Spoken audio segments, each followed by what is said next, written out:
guys, today I'm going to show you how I work on the Sally doll, a customized doll repaint inspired by Tim Burton's Nightmare Before Christmas using a Monster High doll, and I will show you step by step on how I work on the face and also walk through and slideshow pictures on how I work on her hair and also customize her clothing. Here's what she originally looked like. It's a Skull Shores Frankie Stein. She's in black and white scale and has really short hair. This is a doll after I removed the face paint and went ahead and sprayed her with the airbrush machine. And here's the airbrush machine. As you can see, I have another paint already hooked up to it. But yeah, it just hooks up here, and then you just use that to spray it. And then here's the paint that I actually used.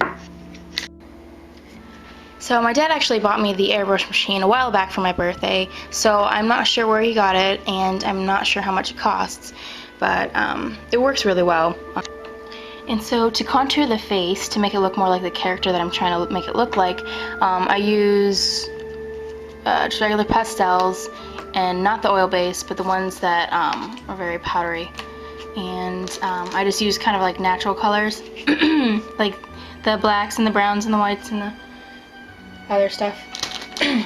And so for that, I'll just scrape it so I get the powdery substance, and then I'll go ahead and brush it on and contour, just like I would if I'm putting on my own makeup on my face, with like blush and, you know, or whatever.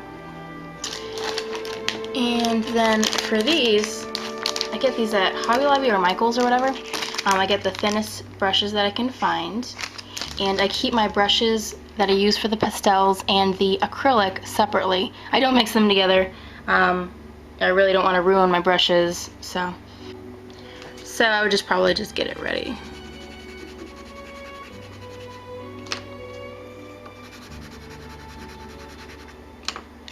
It's also important to have a picture of her for reference. Sometimes when I'm sitting near my computer, I'll use my computer, but for this case, I'll just use my phone.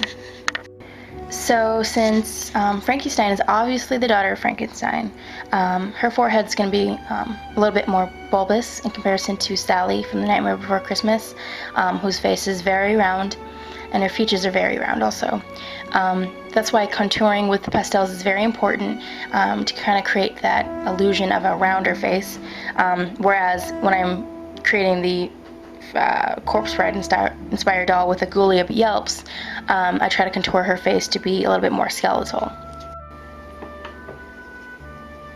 Okay, so now what I'm going to do is go ahead and contour in the eye sockets. Since it's a Tim Burton character, I like to do that hollowed look.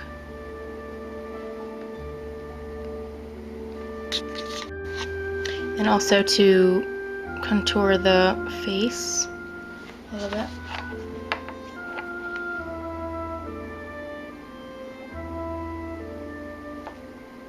Just kind of create like a round, somewhat round face.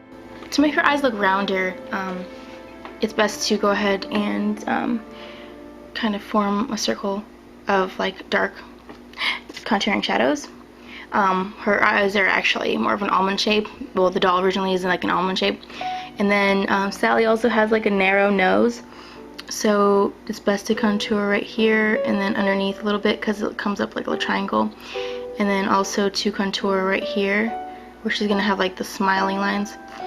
And then also right around this, darken this a little bit to make it look like she has a darker face, or a round face. It's also just as important to go ahead and highlight her features by using a white pastel color. So you'll see it'll give it lots of dimension. And it's at this point that I would add a sealant to go ahead and protect the pastels from flaking off or whatever. And then I would start applying the acrylic paint once it's dried. So now what I'm doing is creating a dark blue rim in the eye socket, and I'll do the same on the other side, and then I'll create a white inside, and then I'll start like creating the actual eyeball. The reason why I do this is because I know that this doll has a different facial features than the actual Sally doll from The Nightmare Before Christmas, so it's more of a Sally doll inspired customized repaint more than an actual, you know, I guess reproduction of one. Also, it's important to know that for the stitches I use like a very, very tiny brush, the tiniest one that I have. So now that it's dried, I'm going to go ahead and fill in the whites. Like this original though. Now I filled in with the white. I'm going to go ahead and shade around the eyeball. And then you can see that there's the blue rim and still the dark circles. Okay, so what I went ahead and did now was I shaded around the whites of the eyes, I added the eyelid and some eyelashes, and then I also added the pupil. But I made the pupil a lot larger than in the movie, and looking to the side instead. So what I want to go ahead and do now is add the stitches on the rest of the body, and then I'll get started with the hair. And for the eyelashes and stitches all over her body, there's a certain way that I've been doing them, like in the movie. So I'll go ahead and show you. Not on there, but over here. Like, she has the one line that goes like that. And then, instead of like regular stitches that are like, you know, straight, hers are more like a little bit slanted, some are crisscrossed, and then, you know, some are straight or whatever. And like that, and then her eyelashes, well, this is the eyelid.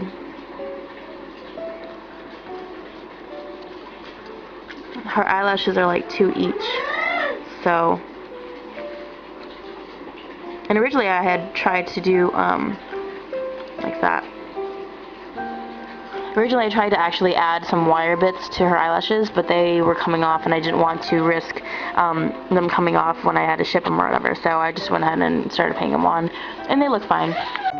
And for her skin I used the matte finish sealant or whatever, and for her eyes and lips I use triple thick gloss. And for my polymer clay charms that I sometimes work on, I use this to glaze them. So it just gives it a nice finish, and it makes her eyes look more, gives her more character. So I want to go ahead and add it, not too much. I know triple thick takes a little bit longer to dry, and I think some people use clear nail polish, but I use this for most of my crafts anyway, so I just go ahead and use this. And you want to make sure that the paint is completely dry before you do this, or else it'll smear. The next slideshow of pictures I'm going to show you, I went ahead and removed her hair completely, and then in Tim Burton's movie, The Night Before Christmas, when Sally's walking through the wind or whatever, it looks like her hair is somewhat like plastered to her scalp, so I went ahead and covered it with a cloth covering, and then I also went ahead and like, not stitched it, but I went ahead and glued it on piece by piece, then it lays flat against her hair, and I'll go ahead and show you guys that.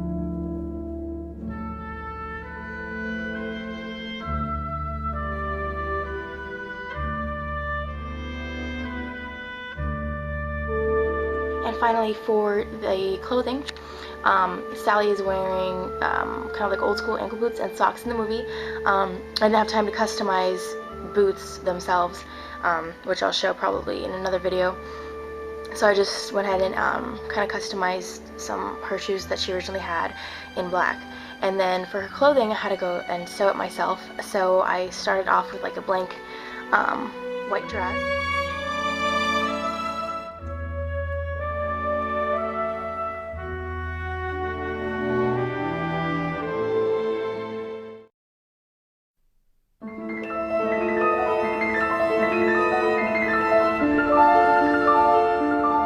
Well guys, thanks for watching, and I hope this was helpful. If you have any other requests, please let me know, and I'll see you guys in my next video. Bye.